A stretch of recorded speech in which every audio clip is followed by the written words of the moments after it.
বাংলাদেশে দীপু দাসের নৃশংস হত্যার প্রতিবাদে ফের কলকাতার পথে নামল হিন্দু সমাজ। হিন্দু সংহতির পক্ষ থেকে আজ বাংলাদেশে হাই কমিশন অভিযানের ডাক দেওয়া হয়েছে। শিয়ালদা স্টেশন থেকে ইতিমধ্যেই শুরু করেছে তাদের মিছিল।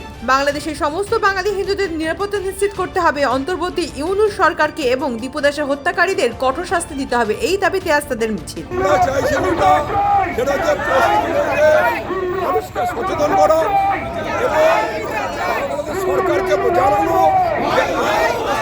হিন্দু চুপ করে বসে থাকবে না, আর পশ্চিমবঙ্গের হিন্দু চুপ করে বসে থাকবে না।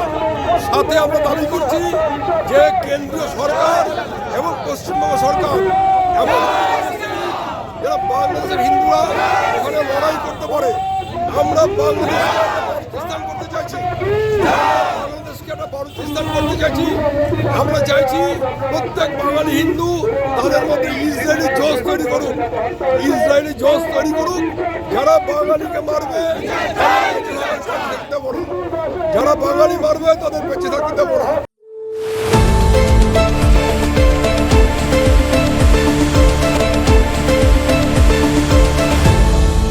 আপনারা দেখছেন এই বেলা বাংলা, শিরোনামে সবার আগে।